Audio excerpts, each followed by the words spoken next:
Hey friends, thank you for stopping by and choosing to listen today. Whether you're at home, on the road, or maybe just lying down looking for something to ease your mind a little, you're in the right place. Today we're going to talk about something incredibly important, and often misunderstood, major depressive disorder, or clinical depression. And I really hope you'll stay with me until the end, because we'll explore this in a gentle but thorough way. What is depression really? How can we tell if we, or someone we care about, might be going through it? And most importantly, what can we do to start feeling better?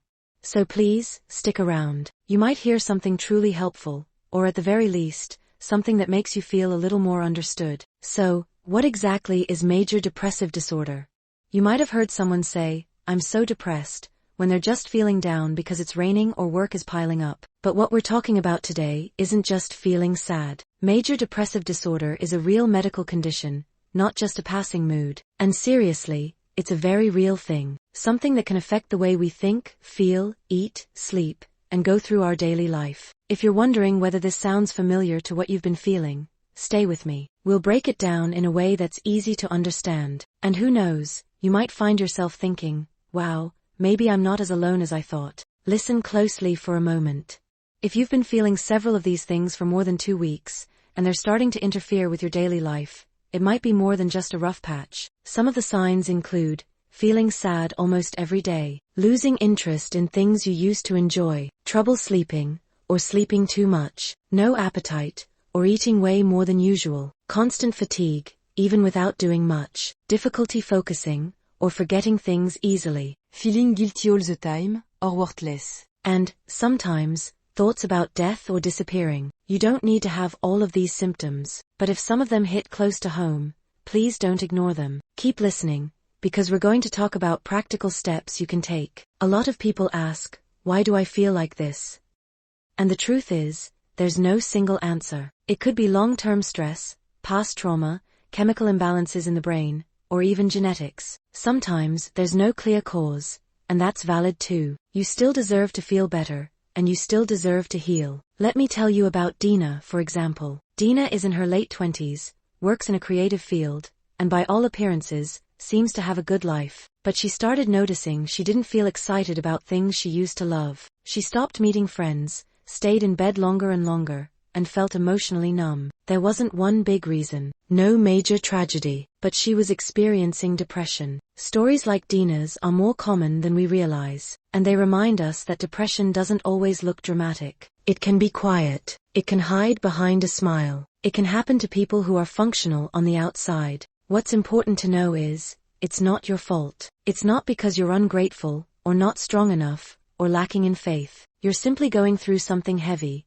and that's completely human. Now this is the most important part, and the most hopeful, because the good news is, depression is treatable. There are different ways to start. One is talk therapy, like CBT or cognitive behavioral therapy, which helps you understand and shift unhelpful thought patterns. There's also medical treatment. It's not for everyone, but for many people, antidepressants can make a big difference. And that's a decision you can explore with a professional. But I want to emphasize something else, something we often overlook, the power of small steps. The simple, quiet choices that might feel like they don't matter, but actually do. Taking a 10-minute walk and looking at the sky, taking a shower, even when it feels hard, sending a message to a friend you trust, eating something nourishing, even just a little bit, turning off notifications for a while to breathe. These aren't cures. They won't magically erase depression, but they're proof that you are still here, still trying, still caring for yourself in small but powerful ways. Practicing mindfulness can also help. And when I say mindfulness,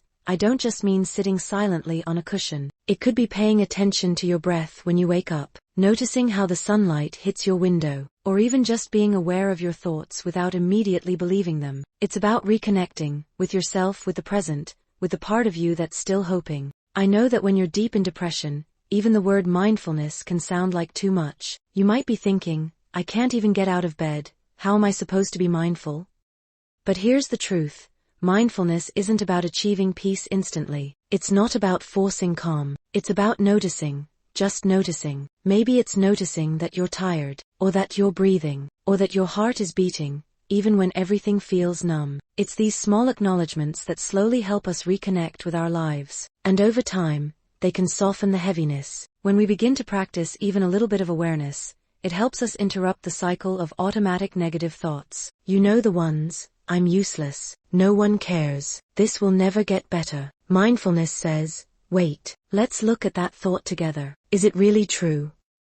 It helps us become observers, not just reactors, and that shift, even if it's tiny, can be incredibly powerful. Also, connecting with others matters more than we realize. You don't have to tell your whole story. Sometimes just saying, hey, I'm having a rough day is enough to start. Or maybe it's writing something down in a journal, even if it's messy and raw. Or listening to a podcast like this, reminding you that you're not weird, not broken, just human. You don't need to fix everything today, but you can choose one thing. And maybe that one thing is simply listening all the way to the end of this episode. Depression often makes us feel like we're the only ones going through it. It isolates us, not just from other people, but from ourselves, from our own sense of hope, from our own memories of joy. But here's what I want you to remember: you are not alone in this. There are millions of people across the world who have felt what you're feeling, and many of them are finding their way through, step by step, just like you. That's why we need to keep having conversations like this, not just in podcasts or books or clinics,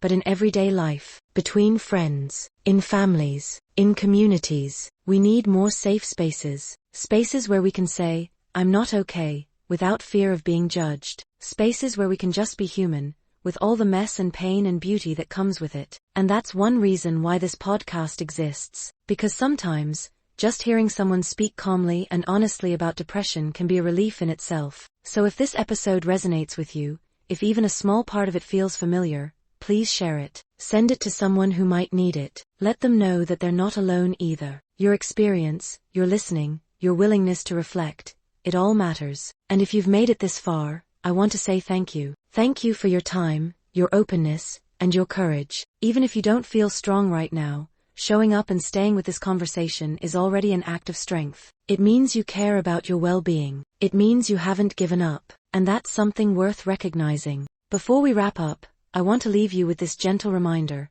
there is always a path forward. It might not be fast, it might not be clear, but healing is not only possible, it is happening, even now, in small and quiet ways. If today all you did was listen to this podcast, that's more than enough. That's a sign you're showing up for yourself. And that matters deeply. You deserve support. You deserve understanding. You deserve to feel joy again, even if you don't quite believe it yet. So please keep going. Keep breathing. Keep noticing the small things that make you feel alive, even if just for a second. If you'd like to explore more conversations about mental health, go ahead and subscribe or follow this podcast. There's more to come, more topics, more gentle talk, more reminders that you're not alone. And if this episode helped you, even a little, feel free to leave a comment or share your thoughts. Because sometimes, your story can be the light that guides someone else out of the dark. Until next time, take care of yourself in the kindest way you can. Drink some water. Step outside for a moment.